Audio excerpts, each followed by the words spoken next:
Hi friends, welcome back to our channel.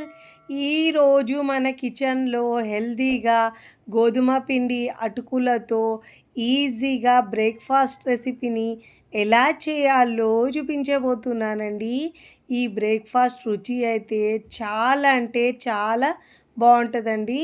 ఈ బ్రేక్ఫాస్ట్ని మనం ఉదయం బ్రేక్ఫాస్ట్లో తీసుకోవచ్చు, లేదంటే నైట్ డిన్నర్లో కూడా చేసుకోవచ్చు అండి. చాలా తక్కువ ఆయిల్తో, చాలా తక్కువ టైంలో ఈజీగా హెల్తీగా చేసుకునే బ్రేక్ఫాస్ట్ అండి. ఇలా పిల్లలకు పెద్దలకు చేసి పెట్టండి, చాలా ఇష్టంగా తింటారండి. అంత సాఫ్ట్గా స్పాంజీగా తిన్నా కొద్దీ తినాలనిపిస్తాయండి. మరి ఇక ఏమాత్రం ఆలస్యం చేయకుండా చాలా హెల్తీగా కమ్మగా ఉండే గోధుమ రవ్వతో ఈ బ్రేక్ఫాస్ట్ని ఎలా చేయాలో చూద్దాం రండి. ముందుగా ఇక్కడ నేను ఒక మిక్సింగ్ బౌల్ తీసుకొని దాంట్లో మెజరింగ్ కప్తో నేను 3/4 కప్పు దొడ్డు రవ్వ తీసుకుంటున్నానండి. ఇలా బన్సీ రవ్వ అంటారు. ఇలా గోధుమ పిండితో దొడ్డుగా ఉండే రవ్వను తీసుకోవాలండి.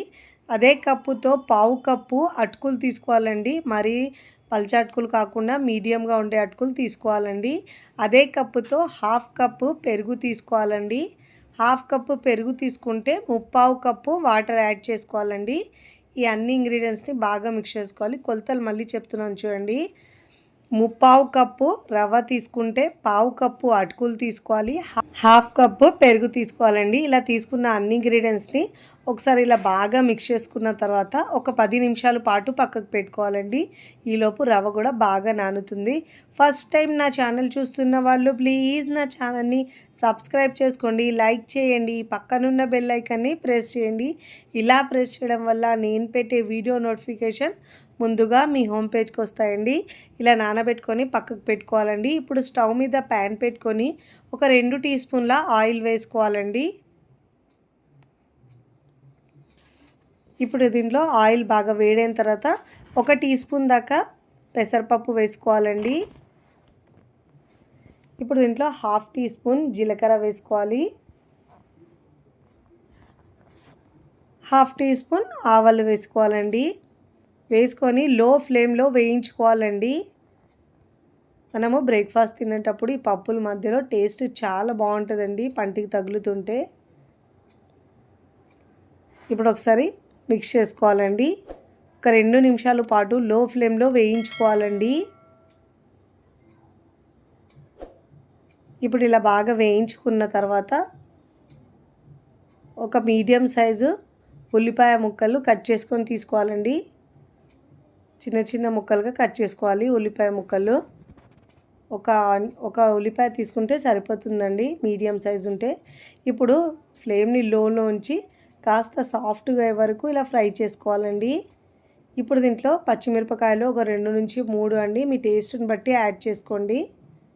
నేను ఇవి ఘాటు చాలా తక్కువ ఉంటాయి కాబట్టి కాస్త ఎక్కువనే వేసుకున్నానండి. దీన్ని కూడా ఫ్రై చేసుకోవాలి.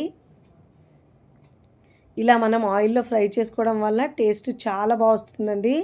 ఇప్పుడు సన్నగా కట్ చేసుకున్న క్యాప్సికమ్ కూడా వేసుకోవాలండి. వేసుకొని దీన్ని కూడా ఒక 2 నిమిషాల పాటు ఫ్రై చేసుకోవాలి. మీరు కావాలంటే క్యారెట్ ముక్కలైనా కట్ చేసుకొని వేసుకోవచ్చండి. నేనైతే ఇక్కడ తురిమి వేసుకున్నానండి. నేనైతే ఆల్రెడీ ఇంకో రెసిపీ చేశాను కాబట్టి దాంట్లో మిగిలితే దీంట్లో యూజ్ చేసుకుంటున్నానండి. మీరు చిన్న ముక్కలుగా కట్ చేసుకొని వేసుకోండి. తింటప్పుడు టేస్ట్ చాలా బాగుంటుందండి. ఇలా తురుముకొని వేసుకుంటే ఒక 2 నిమిషాలు మాత్రమే ఫ్రై చేసుకోవాలండి. ఎక్కువసేపు ఫ్రై చేస్తే టేస్ట్ అంత బాగుంటుందండి.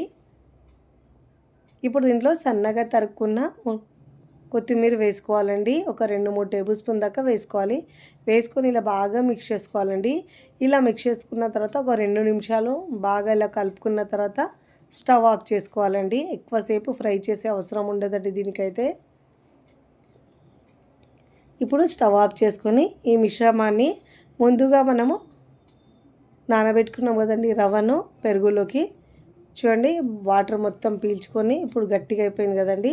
ఈ రవ్వను మనం మిక్సీ జార్లోకి వేసుకోవాలండి. అప్పటి వరకు ముందుగా మనం ఫ్రై చేసుకున్న వెజిటబుల్స్ అన్నీ చల్లగా అవుతాయండి. ఇప్పుడు ఈ రవ్వను మిక్సీ జార్లో వేసుకొని అవసరాన్ని బట్టి వాటర్ వేసుకొని మెత్తగా గ్రైండ్ చేసుకోవాలండి. మరి వాటర్ ఎక్కువ వేసుకోవద్దు, మనం చూసుకుంటూ వేసుకుంటూ వాటర్ని గ్రైండ్ చేసుకోవాలండి. ఎక్కువ వాటర్ వేసుకుంటే పల్చగా అయిపోతుంది బ్యాటర్. చూసుకుంటూ వాటన్ని యాడ్ చేసుకోండి. ఇప్పుడు మూత పెట్టేసి గ్రైండ్ చేసుకోవాలండి. మరీ మెత్తగా కాకుండా కాస్త బరకగానే పల్సిస్తూ గ్రైండ్ చేసుకోవాలండి. అప్పుడే మనం తినేటప్పుడు టేస్ట్ బాగుంటుంది, రవ్వ టేస్ట్. చూడండి, ఇలా గ్రైండ్ చేసుకునే మిశ్రమాన్ని మనం బౌల్లోకి వేసుకోవాలండి. ఇప్పుడు ఇలా బౌల్లో వేసుకున్న తర్వాత పిండి ముందుగా మనం ఫ్రై చేసుకున్న వెజిటేబుల్స్ ఉన్నాయి కదండి, ఆ వెజిటేబుల్స్ని దీంట్లో వేసుకోవాలండి.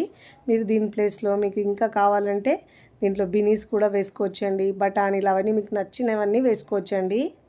తినని పిల్లలకైతే ఇలా చేసి పెడితే చక్కగా ఇష్టంగా తింటారండి. ఇప్పుడు అన్ని ఇంగ్రీడియంట్స్ని బాగా మిక్స్ చేసుకోవాలి.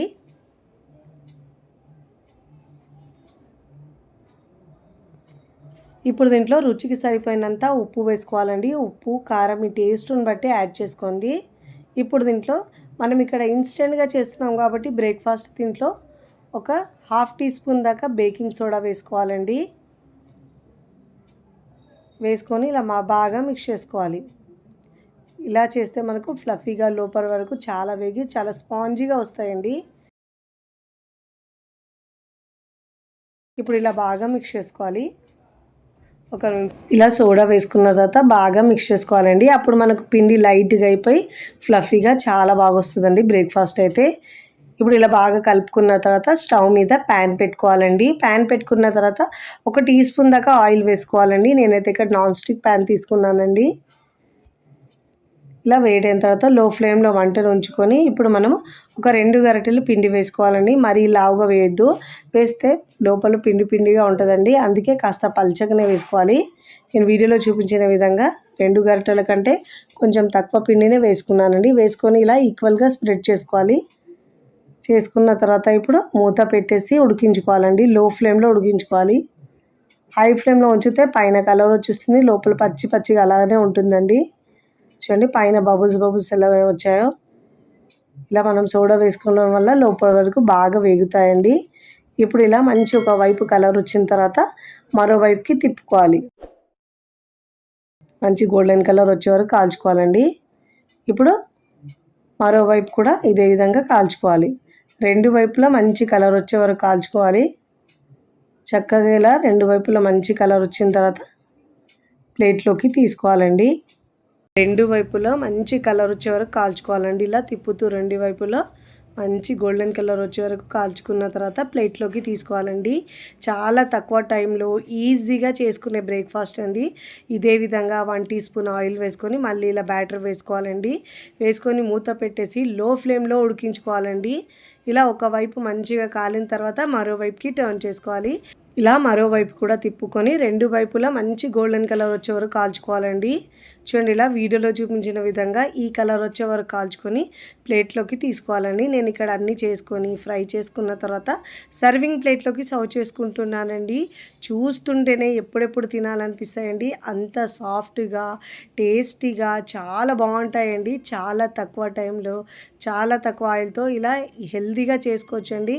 బరువు తగ్గాలనుకున్న వాళ్ళకు కూడా చాలా మంచి రెసిపీ అండి. మార్నింగ్ బ్రేక్ఫాస్ట్ లేదంటే నైట్ డిన్నర్లో కూడా ఈజీగా చేసుకోవచ్చండి. చాలా హెల్తీగా ఉండి ఈ బ్రేక్ఫాస్ట్ మీకు నచ్చితే తప్పకుండా ట్రై చేయండి. ట్రై చేసి ఎలా కుదిరిందో కామెంట్ ద్వారా తెలియచేయండి. మీకు ఇక్కడ ఒక తుంచి కూడా చూపిస్తాను చూడండి, ఎంత సాఫ్ట్గా స్పాంజీగా వచ్చిందో. చాలా బాగుంటుందండి. చట్నీ అవసరం లేకుండా కూడా ఒట్టిగైనా తిన్నా కూడా చాలా బాగుంటుందండి. నేనైతే ఇక్కడ టమాటో చట్నీ, పల్లి చట్నీతో సర్వ్ చేస్తున్నాను. చాలా బాగా వచ్చాయండి. వీడియో నచ్చితే లైక్ చేయండి, ఫ్రెండ్స్ ఫ్యామిలీకి షేర్ చేయండి. మరికొన్ని టేస్టీ సింపుల్ క్విక్ రెసిపీస్ కోసం టీ కిచెన్ని సబ్స్క్రైబ్ చేసుకోండి. కమెంట్ చేయడం అస్సలు మరవకండి. Thanks for watching.